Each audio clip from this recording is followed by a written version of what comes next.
ndiko libuwa ukotebela mafungo pano kha Belra News one vachikadhi avalelwa nga Rovu wa Chikovele. Vasedzulusi vari votumbula uri muri wa muchevo wova uchiwanala kha la Canada miṅwani ya milioni dza fu ina malo yo fhelaho. Kha tsedzuluso yavho yo gandiswaho kha Journal ya Annals of Botany, vasedzulusi vari vho wana masalela a muchevo zwine zwa tou vha vhuṱanzi ha uri Arctic hovha hu sina ice.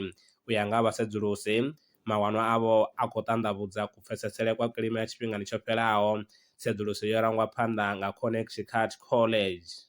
Tsedzuluso ntswa u bva Yunivesithi ya Reading na Imperial College London yo bvisela khagala uri hu ḓo vha na nyengedzedzo ya maḓumbo mazikule kha la North Atlantic Ocean na East Pacific Ocean kha miṅwaha ya 10 i ḓaho.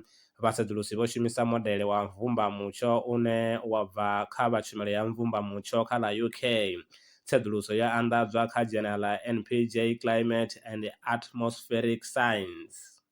A khou guma ngorali mafhungo fhano kha Belra News vhasiyangwe u bvela phanḓa na uri tevhelela. Rine ri wanala kha zwileludzi zwo yaho nga u fhambana.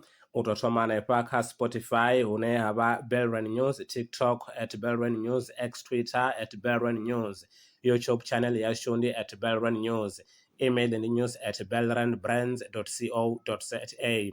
Kana uri fonela kha 083 861 2263. U bva kha nne vhaṅwe mafhungo ndi vhavhuyelana o tshifhingani tshiḓaho. Ndaa.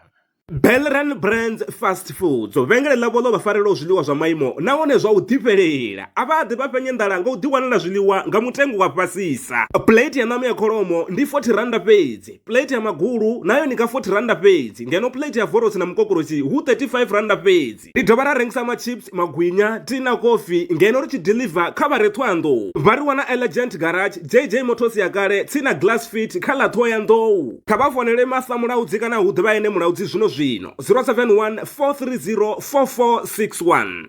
Muro Group Pty Ltd ndi rine vho rakontraka vhane vha vha fhaṱela nnḓu u thoma fhasi nga mitengo re fhasisa. Vhone vha ri sumbedza puḽane ya nnḓu ya muḽoro wavho, rine ra renga material ra vha fhaṱela vha ṱoḓa nga u dzula. Zwoṱhe zwine vha khou ṱoḓa zwi tshi dzheniswa kha nnḓu yavho ri ḓo vha dzhenisela, u thoma kha roofing, plastering, u plumber no panga dzi ceiling. Ya vha fhaṱela nga tshikolodo, vhone vha badela nga ṱhukhu nga ṱhukhu. Rine ri wanala Elim na Thohoyandou fhala Block G. Fhedziha ri shuma hoṱhe hune vha khou ri ṱoḓa hone. Nomboro ndi 060 799 3290 kana 082 268 8716.